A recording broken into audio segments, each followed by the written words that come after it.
Hello students of standard 5। आज हम लोग अध्याय साहित्य से अध्याय 3 में तीन मित्र की कहानी जो पाठ पढ़े थे कादम्बरी से, तो उसी का मैं आज अभ्यास आप लोगों को बताने जा रहा हूँ। आप लोग कहानी मैं समझता हूँ पढ़ लिए होंगे, अच्छी तरह से समझे होंगे भी कि कहानी किस प्रकार की है और क्या बोध है उस कहानी में। तो उसी से जुड़ा हुआ सवाल आज हम लोग इसको देखते हैं, हल करेंगे। आप लोग अपने अपने फेयर कॉपी में इसको डालेंगे और बनाएंगे। तो सवाल बातों बातों में सबसे पहले है सही उत्तर चुनकर नो का चिन्ह लगाना है। शिकारी ने भूमि पर किसके पैरों के चिन्ह देखे? तो यहाँ पर 3 ऑप्शन है, हिरन के, कछुए के, कठफोड़वा के। तो यहाँ पर पैरों के चिन्ह किसके हो जाएगा? तो हिरन के हो जाएगा। किसके हो जाएगा? तो हिरन के हो जाएगा। दूसरा जो सवाल है, शिकारी ने किसे पकड़ने के लिए जाल बिछाया था? तो यहाँ भी जवाब हो जाएगा हिरन को पकड़ने के लिए। तो नंबर ग में हिरन का जाल किसने काटा? कठफोड़वे ने, शिकारी ने, कछुए ने। तो यहाँ पर जवाब हो जाएगा हिरन का जाल कछुए ने काटा। किसने काटा? कछुए ने। शिकारी किसका पीछा करने लगा? शिकारी किसका पीछा करने लगा? तो जवाब क्या हो जाएगा? शिकारी किसका पीछा करने लगा? तो इसका जवाब हो जाएगा हिरन का। किसका पीछा करने लगा? हिरन का। तो समझ रहे हैं आप लोग। अब आगे हम लोग बढ़ते हैं, कहानी की समझ में देखते हैं। अब सवाल है मौखिक में तीनों मित्र अपना समय किस प्रकार व्यतीत करते थे? तो आप जवाब जानते हैं, तीनों मित्र अपना समय बातचीत करते हुए एक जगह मिलते थे और अपना आपस में बातचीत करते हुए अपना समय व्यतीत करते थे। यही जवाब देंगे। हिरन शिकारी के जाल में किस प्रकार फंस गया? तो इसका जवाब हो जाएगा हिरन शिकारी के जाल में गलती से फंस गया। वो देख नहीं पाया था और गलती से फंस गया। हिरन के स्थान पर शिकारी ने किसे पकड़ लिया? तो इसका जवाब हो जाएगा हिरन के स्थान पर शिकारी ने कछुए को पकड़ लिया। ठीक है। फिर घ है, हिरन शिकारी के सामने क्यों आ गया? तो इसका जवाब क्या हो जाएगा? उपाय समझ में आने के कारण हिरन शिकारी के सामने आ गया। अब हम लोग बढ़ते लिखित प्रश्नोत्तर की ओर। हिरन के पैरों के चिन्ह देखकर शिकारी ने क्या सोचा? तो इसका आप जवाब बहुत आसानी से दे सकते हैं। हिरन के पैरों के चिन्ह देखकर शिकारी ने सोचा अवश्य ही कोई हिरन प्रतिदिन यहाँ पानी पीने नदी के किनारे आता है, यही सोचा। और उसने क्या किया? इसी पर अपना आगे का कार्यक्रम वो बढ़ाता है।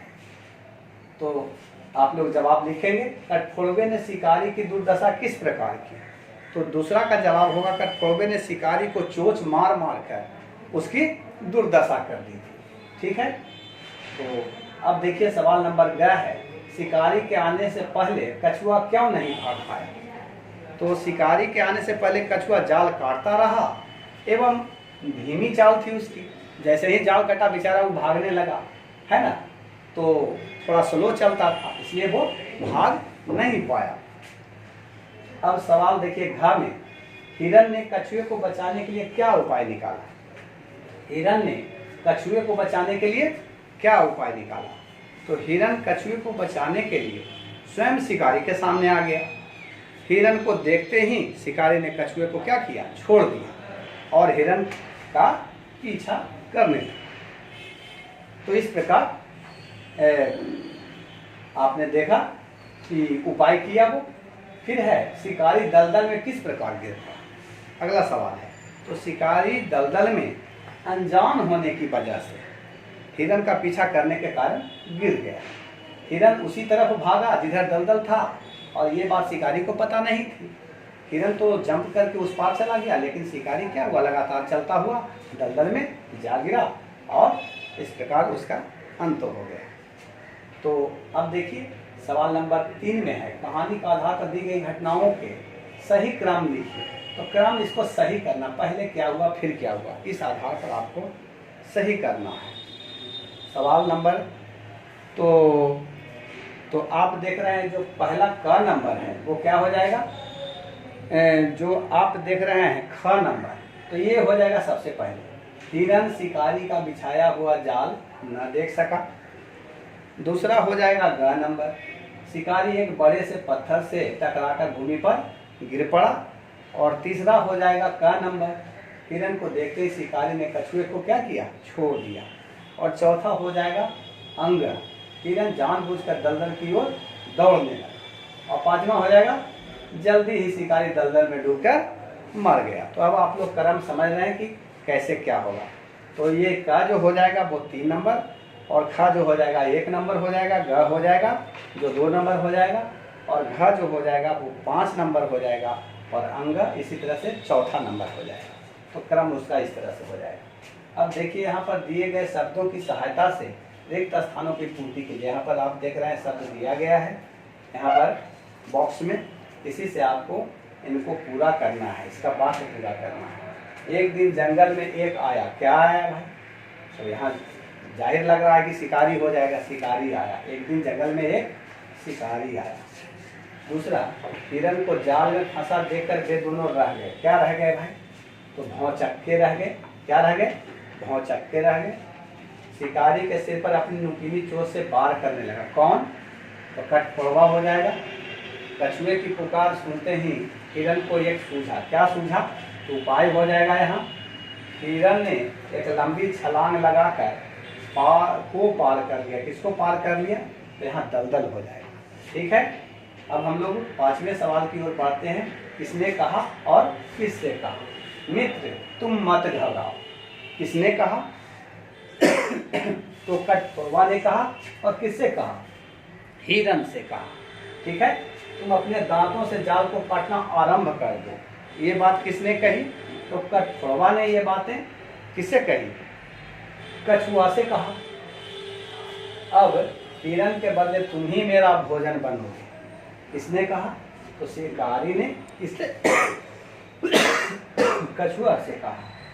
तो इस प्रकार आप लोग इसको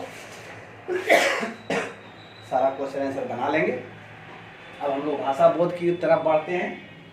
किसी व्यक्ति, वस्तु, स्थान या भाव का नाम बताने वाला शब्द संज्ञा कहलाते हैं। तो इसमें आपको वाक्य में आए संज्ञा शब्दों को रेखांकित करना है। शिकारी ने नदी के किनारे अपना जाल बिछा दिया, इसमें शिकारी भी संज्ञा हो गया, नदी भी संज्ञा हो रहा है ना, जाल भी संज्ञा हो रहा है। बस यही इसको अंडरलाइन कर देना है ना। इसी तरह से आपको कठफोड़वे ने कछुए की तरफ देखा, तो कठफोड़वा भी संज्ञा हो गया, कछुआ भी संज्ञा हो गया। नंबर 11 में जाल से मुक्त होते ही हिरन वहां से भाग खड़ा हुआ, तो जाल भी संज्ञा है, हिरन भी संज्ञा है। ठीक है, इसी तरह से अगले वाक्य में शिकारी ने कछुए की गर्दन पकड़कर उसे उठाया, तो शिकारी हो जाएगा, कछुआ हो जाएगा, है ना। अंगा में देखिए दलदल में गिरते ही वह उसमें धंसने लगा, तो दलदल भी संज्ञा शब्द हो गया, है ना। बस इसमें यही हो गया। और नंबर 2 में देखिए उचित सर्वनाम शब्द द्वारा वाक्य पूरा करना है। यहाँ से आपको सर्वनाम चूज करना है और इधर वाक्य को पूरा करना है। आप देख रहे हैं कि तीनों में गहरी मित्रता थी, उन तीनों या उस तीनों, तो क्या देंगे यहाँ पर, यहाँ पर हो जाएगा, अच्छा हो जाएगा उन तीनों में, उस नहीं बल्कि उन तीनों में गहरी मित्रता थी। देखा कि खाली स्थान है, देखा कि शिकारी नदी की ओर ही चला आ रहा था, तो यहाँ हो जाएगा उसने देखा, क्या हो जाएगा, उसने देखा कि शिकारी नदी की ओर ही चला आ रहा था। अब यहाँ नंबर ग में देखिए, तुरंत उड़कर शिकारी के पास पहुंच गया, वह वे नहीं बल्कि क्या हो जाएगा, वह सर्वनाम देंगे, वह तुरंत उड़कर शिकारी के पास पहुंच गया। और इसके बाद देखिए नंबर घ में संतुलन बिगड़ गया, उसका संतुलन बिगड़ गया, क्या हो जाएगा यहाँ पर, उसका भर देंगे सर्वनाम।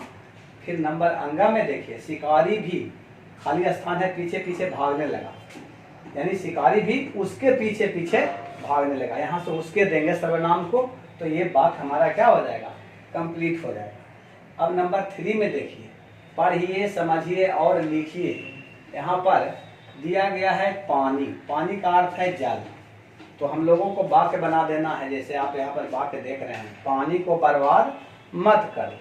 तो यहाँ एक पानी और है, तो पानी मीन्स जल भी, और ये पानी अगर है तो पानी मीन्स हाथ होता है ना। तो हाथ, तो सरस्वती के पानी में क्या है, वीणा है ना। वाक्य बना देंगे, माँ सरस्वती के पानी में क्या है, वीणा लिए हुए हैं। तो पानी मीन्स हाथ हो गया, बोध हो गया यहाँ पर, और ये पानी का वाक्य प्रयोग हो गया, सरस्वती के पानी में वीणा है। दिन, इसी तरह से दिन मतलब दिवस, यहाँ आप देख रहे हैं पानी का अर्थ हाथ दिया है, वो हाथ हो जाएगा। और यहाँ दिन, दिन मीन्स क्या हो गया, दिवस, है ना। जैसे आज मंगलवार है, आज मंगलवार है, दिन का नाम हो गया। और एक दिन हो गया, दिन मीन्स क्या, गरीब, है ना। हमें दिनों को नहीं सताना चाहिए, ठीक है। और मतलब होता है तरफ की ओर, है ना। जैसे तरफ यहाँ अर्थ होगा, जैसे वह बाजार की ओर जा रहा था, ठीक है। वाक्य प्रयोग हो गया, और मतलब की तरफ। और मतलब होता है तथा, तथा यहाँ आ जाएगा। जैसे राम और श्याम पढ़ रहे हैं, और आकर के राम तथा श्याम भी बोल सकते हैं, राम तथा श्याम पढ़ रहे हैं। ऐसा करके आपको वाक्य भी बना लेना है। यहाँ पर आप देख रहे हैं प्रत्येक पंक्ति में आए पर्यायवाची पर गोल लगाइए, है ना, गोल चिन्ह लगाइए। जो इसमें पर्यायवाची है, जैसे हिरण का पर्यायवाची क्या होगा, तो हिरण का केसरी नहीं होगा, गज नहीं होगा, कपोत नहीं होगा, क्या हो जाएगा, मृग। इसमें गोल कर देंगे, गोला लगा देंगे। इसी तरह से जंगल का वृक्ष नहीं होता है, पर्वत नहीं होता है, अंबर भी नहीं होता है, क्या होता है, कानन। कानन मीन्स जंगल, तो कानन में इसमें गोला लगा देंगे। भूमि, भूमि का अर्थ होता है पट नहीं होता है, दिशा नहीं होता है, कुमुद नहीं होता है, भूमि का अर्थ धरती है। इसी तरह से नदी, नदी का अर्थ सिंधु नहीं होता, गिरीश नहीं होता, ध्वजा नहीं होता। सिंधु नदी मीन्स क्या, सरिता, है ना। तो नदी मीन्स सरिता में लगा देंगे। बस इतना ही कार्य आप लोगों को दिया गया है। इसको अपने फेयर कॉपी में डालेंगे और इसे रिवाइज करते रहेंगे, दोहराते रहेंगे। कहीं कोई दिक्कत होगा तो फिर आप हमसे संपर्क करेंगे। बस आज इतना ही आपके लिए। बहुत बहुत धन्यवाद।